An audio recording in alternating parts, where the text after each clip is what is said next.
Don't just live for tomorrow, or just live in yesterday. Just be glad for all you have that's in today. And though you've come through many obstacles.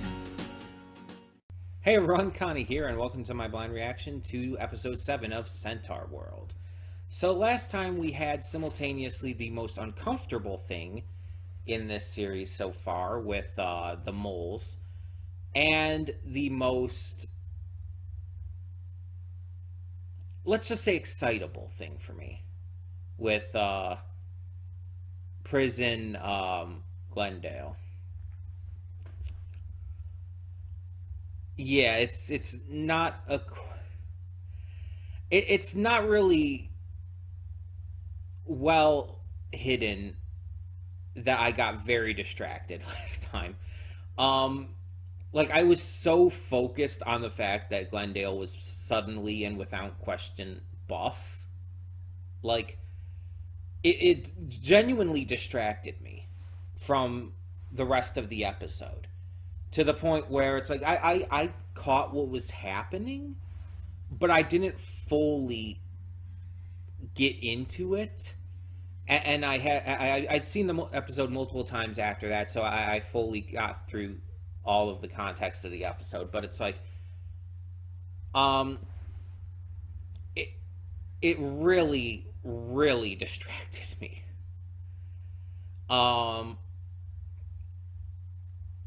And yeah, as I've stated in the past, it's like I'm very, it's very much known at this point that I'm very into buff girls. So it's like you suddenly take a character I'm already liking, who's already my favorite character of the series so far, and you just, without warning, make her really buff, and not just really buff, but in a very nicely aesthetically pleasing way. It's like,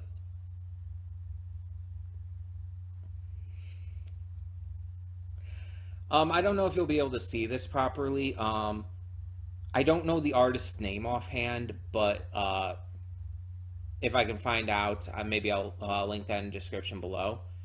But I found this art of Glendale, like, blowing into her thumb to pump up her arms, to buff out her arms. Kind of like Luffy in One Piece does, similar, when he uses his Gear Third. And it's like, I was just searching on Google Images for buff Glendale after I had watched the episode and everything, and I found that image, and I'm not even kidding you, I made a really fucking embarrassing noise that I really could never imitate while actively trying, and would never want to, because it was really fucking embarrassing. And, like, there's no one else here with me except the dog, I guess. But I was, like, so fucking embarrassed just from making that noise at fucking Glendale. Again, it's just, it does something for me. The buff girls just really does something for me, that it's like, it's very distracting. And when it comes to certain characters specifically, like, it really, really gets to me. Like two really kind of out there examples would be Korra from The Legend of Korra, and one that is a really interesting pick that a lot of people I don't think would go for, but Yukina from Cabaneri of the Iron Fortress. For any of you who actually know what that series is, thank you, because I feel like, sometimes I feel like I'm the only one, and I very much feel like I'm the only one who actually likes that series, because so many people like to bitch about it. But Yukina, who, when the series what had come out was oftentimes I'd seen referred to as the back muscle waifu.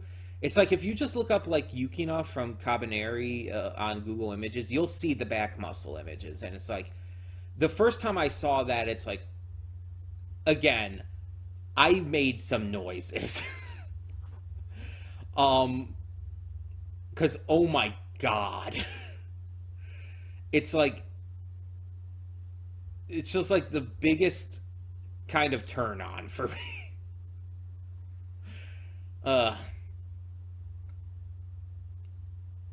But the last episode did have some important stuff. It was a key episode. We got a piece of the key from the moles, the Moltars, and oh my god, I hate them so much. They're so fucking gross. Like the entire thing of them constantly being sweating and just the way they look. They're all fleshy and sweaty and pink and gross, and oh my god. The fact that he's introduced by like rubbing his sweatiness all under a horse's undercarriage, it's like, oh my fucking god, that is so gross. I don't know what the general consensus on this character, on Comfortable Doug, or just the moles in general are, but oh my god, that is the grossest fucking thing I think I've seen in anything in a long time. I hated them so much. Oh my, like, I fucking just, It's like, there are certain things that if they get gross enough for me, they legitimately bother the shit out of me. Because it's like, I don't like sweating. I hate sweating. It is so fucking gross, just the feeling of sweating. Like, oh my god. It's one of the reasons why I'm actually not the biggest outdoor person. Because I hate being outdoors when it's like warm, especially, and I get all sweaty and clammy, and it's so fucking gross, and I hate it so much. But it's like, you make them look the way they do, and there's constantly so, and rubbing the sweat up against our characters, and it's like, oh my god. You are actively making them as disgusting as possible, and I'm not okay with it. I hated them so much. I hated them. I fucking hated them so much. The song that the Queen sang was nice, though, at least. But it's like that. It kind of makes that last episode really mixed for me, because it's like I hate the Moltars so fucking much. They are so gross that it legitimately bothers the shit out of me. But at the same time, Buff Glendale is like awakened something in me. I put that meme. I said I was going to put that meme in the Discord, and I did. That awakened something in me for sure. Like, oh my god. Like, I've been attracted to like non-human characters before. I think I talked about this in a little more depth in the Smash or Pass video for My Little Pony. As long as the character is sentient, has the emotional and intellectual capability to form their own thoughts and consent and everything, I don't see a problem with finding non-human characters attractive. Because, let's be honest, they're drawn that way. The artists and animators have to make them physically look good in order to draw in viewers. So I don't find it weird to find non-human characters attractive, as long as they're not like literal just animals. If they're intelligent, if they have that level of cognitive thought, then there's no problem with it. I have no issue with finding My Little Pony characters attractive. I have no issue with finding the characters in this attractive. And my god, I found the Buff Glendale attractive. Like, holy shit. I was really not expecting that, because prior to that, I didn't really find Glendale that attractive. Like, I didn't find her unattractive. It's just there, really. Like, I like her design, but I never really found her attractive. You know what I mean? I found Wamawink a little more attractive than her. but it's like after that, it's like, oh my god, I have been searching for all the fan art, and it's like, oh my god. And again, I've been making noises, very embarrassing, very horny noises. Let's just put it as it is. Very horny noises. But yeah, so I think that's enough of a. I think that's enough to head into the reaction with. And I understand she's probably not going to still be buff. Like I get that it's probably going to revert and everything. It was just for the joke for the prison episode and all. But it's like I'm never going to be able to look at her the same. I'm not. I'm gonna look at her, and every time I see her, I'm just gonna think about her arms being super buff and muscular, and I'm just going to have thoughts are going to flow through my head. Thoughts I really shouldn't be having. Let's just get this going. When the screen fades to black, pause this redirect and go to the description below. Follow the link to the reaction, and after you watch it, come back here to the redirect and resume play. Because after it fades to black and then fades back in, everything from that point forward will be my afterthoughts and will contain spoilers to the episode. So, that being said, thank you so much for tuning in, and I will see you at the reaction. And we are back, and we'll begin with spoilers in 3, 2, 1, now. Okay, so first off, like, there's been obviously mention of the Nowhere King and everything prior to this, but by God, that ending. Wow. Like, that was moving from creepy. Well, okay, it was moving from eerie to creepy to just plain frightening. Like, that was legitimately scary. The way that was being presented and performed, and it's like, Jesus fuck. Oh, I was not prepared for that ending, but there's a lot that I wasn't prepared for in this episode. And I'm not saying like this was like the best episode or anything, but it definitely had some really great stuff in it, and some really fucking weird stuff and uncomfortable stuff, but some really great stuff too, nonetheless. So, this is a very Zulius-centric episode. After finding the area with the next shaman, which is a Qatar arena, I guess you could call it, led by the shaman Johnny Tea Time, who is this adorable tiny cat in a teacup. They find out that in order to win the sash and get the next piece of the key, they have to compete in a competition that's basically a beauty pageant. Except it's cat themed, of course. So Zulius is disqualified from being able to participate because of his age, even though, like, how does the age limit thing work? Like, what if he is younger than the tiger guy? Like, we actually don't know for sure. So Horse has to compete in his place. She technically ends up winning, but Comfortable Doug comes in at the last moment, and I guess they accept him as a late entrant for some reason, even though he didn't participate in literally any of the rounds. So they were cheating in the first place. But let's go into more detail about certain aspects of this. First off, the glitter cats, the two glitter cats that are following, I can't think of his name. Let me see if I can find his name here. It would be in the credits.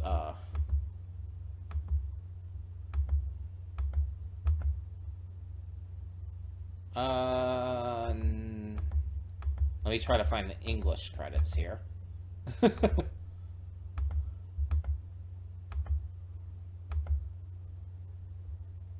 Splendid.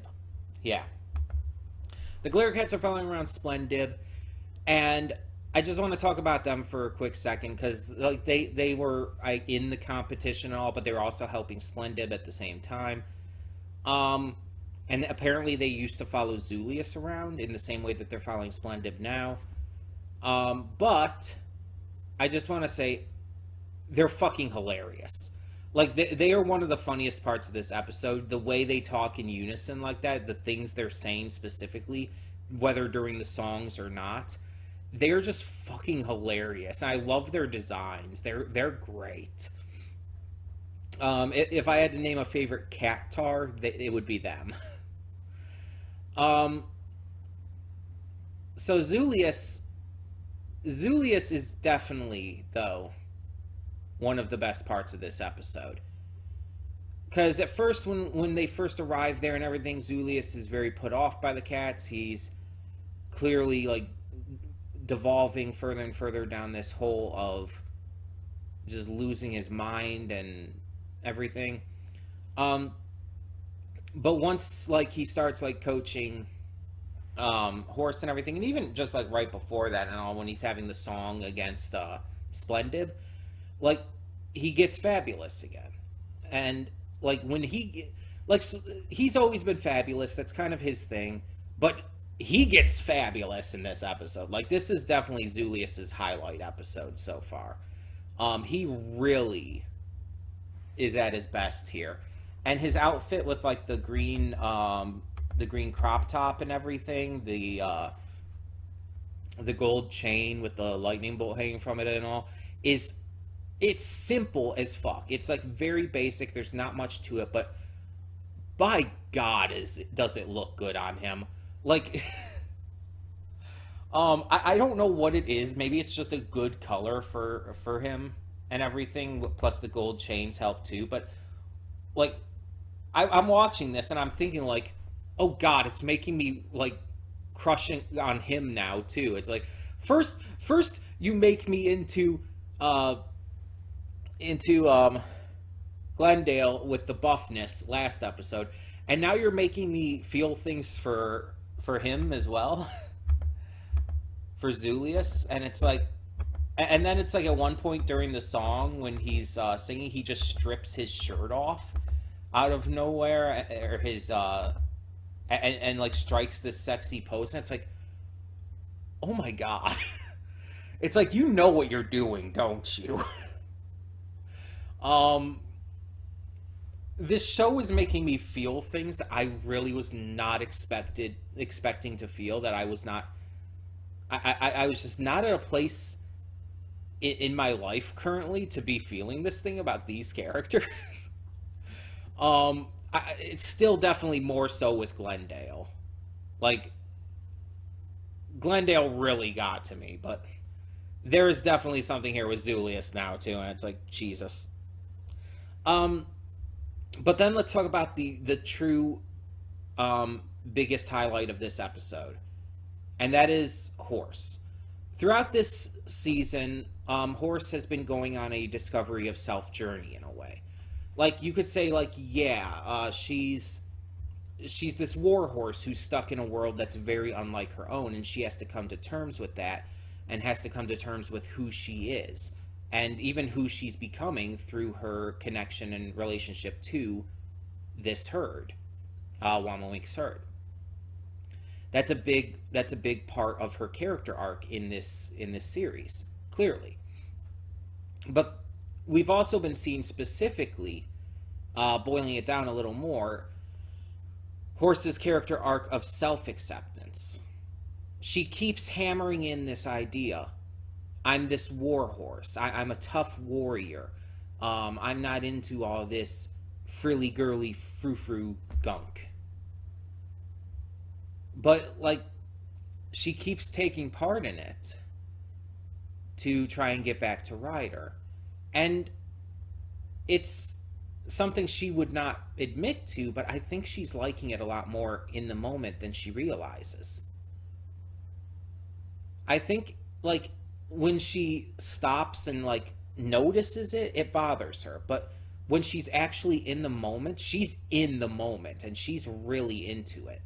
Like, when she's performing in this, after basically coming to terms with the fact that she can't just try to be someone else, and just the self-acceptance part of the song, the second part of her song there, who is she and everything, and she's accepting herself and being herself while also accepting this other side to her that she didn't quite know or was comfortable with having. You see that that's what gets her to continue to really complete her transformation into her cartoony form. It's that self-acceptance, that that just idea of acknowledging who you are. And as a trans person, I mean, obviously that hits hard. Obviously that's a big deal. This was the best part of the episode because of how real of a message this is. Everyone watching, whether it be children who are just watching this because funny, colorful, goofy shit going on, or the adults who are watching this and understand all of the adult jokes and extremely mature humor and references and just darkness in this series. It's like, no matter which audience is viewing this, that is something that everyone can find value in. The idea of self-acceptance and being comfortable with who you are and even who you've become. Even if it's not something you ever expected, even if it's not something you ever wanted. This episode in general was very much about self-acceptance. Like, Zulius was all in on this idea of, like, getting the acceptance from these cat tars and all, and being number one, and in the end, that's not what mattered. He put so much into that it destroyed him. It destroyed him emotionally and mentally. And Horse helped him come back from that in the end. And I think that's fantastic. It's a fantastic message. And I really love, I really love that it's this message that allows her to become cartoony like this. And this may seem like a really out there comparison, but I want to make this comparison. You know Shrek? Like, ignoring the memes and everything about it, there's a big theme of self-acceptance in Shrek relating to Fiona. And the idea that true love's kiss would turn her into her true form. And upon finding that, she finds her true form to be her ogre form. Not it being her original form, but her true form, and the one she's happiest in.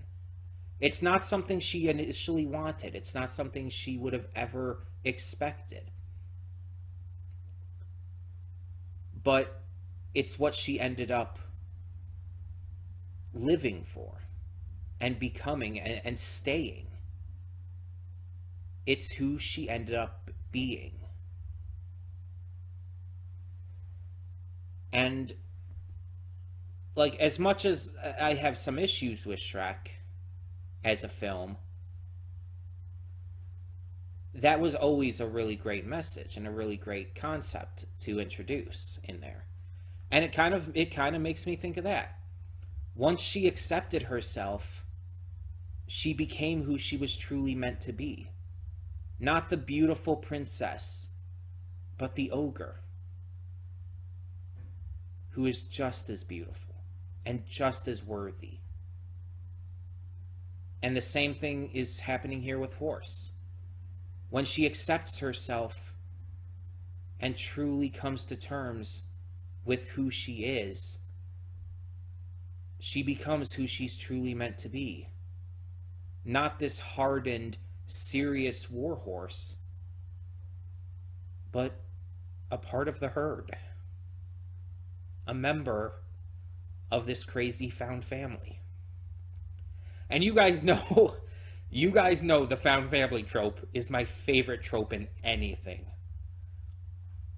So, seeing it just personified here even further than it already was, and it was already very much here, but even further through this episode, and with Horse's acceptance of things and how she's becoming part of the found family by her physical form changing. This is the kind of shit I love. I think it's pretty clear, as goofy and weird and creepy and uncomfortable as this series can get at times, that's almost part of its charm. That's part of the style of this series. And the good stuff, like the really good stuff when it comes, is so exceptionally good that it's shocking. It's unexpected and unbelievably good. And it's like, yeah, I mean, I've already said before that I'm full in on this series, and never has that been more apparent than now. I'm not just full in on this series. It's like, this is a phenomenal series, and I love it. I love this series. And again, I said this when we first started this, I'm really surprised no one suggested this for me. I was really surprised because it seemed like it was right up my alley. And after watching now 7 episodes of it, I'm even more fucking surprised that no one chose this as a donation reward or whatever else. Because, by God, this series is 100% my kind of thing.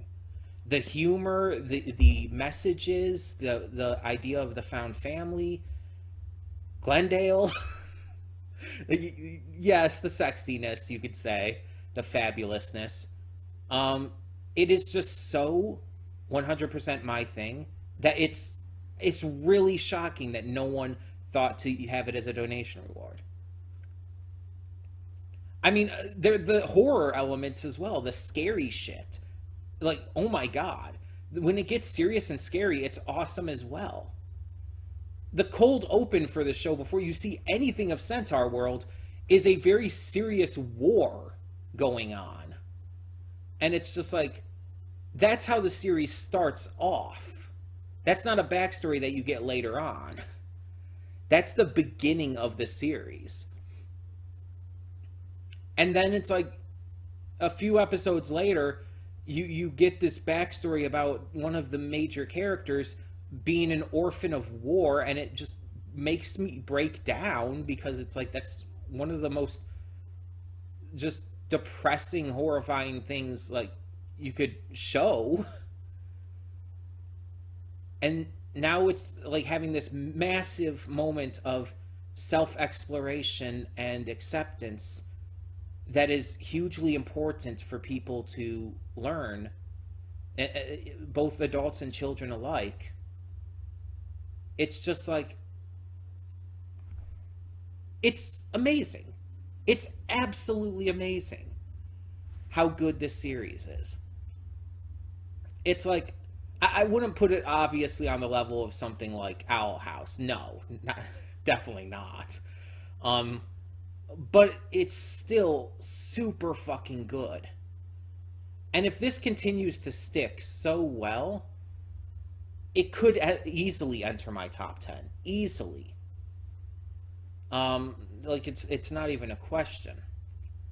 But it has to continue this. It has to continue being this damn good. And honestly, at this point, I have all the faith it will. I have no reason to believe otherwise. Like, I genuinely like these characters. Like, I genuinely love these characters at this point. I want to know more about their backstories. I want to see more of the creepy shit. I want to finally see the Nightmare or Nowhere King. Like I want that shoe to drop. We've been hearing about him. I know what he looks like already, but I've only seen maybe a picture or two. I haven't seen him in motion. That can change shit. And I know there's like a few more episodes to go until the end of the season. He might be shown at the end of the season. But still, it's like I'm really invested in this series. I am actively in love with it.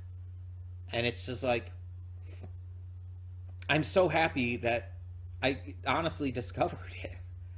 Because it's something I had heard about, but not really planned to check out, unless someone donated for it. And then when I was at TrotCon, I kept hearing people talk about it. Apparently there was a panel at TrotCon for it, and I'm glad I didn't go to that for spoiler reasons. But I heard people talking about it and everything. And it's like, at that point, it's like, okay, I have to find out. What is this about? And again, I'm just surprised that no one suggested it. Like, everything from what I looked into it a tiny bit to try and get, like, a little more info than what I had, which at that point was nothing. And I'm like, okay, well, this seems like it would probably be my thing. Why hasn't someone requested it? And now watching it, it's like, why did you guys not request this sooner? Like, my God. But either way, again, very glad we're getting to it as a poll series. So at least we've gotten to it now. So I just kind of wish I had gotten to it sooner. But oh well. Either way, tell me in the comments below, what did you think of this episode of Centaurworld? As always, please, no spoilers. And thank you so much for tuning in. For now, I'm Connie, and I'm signing off. See y'all next time.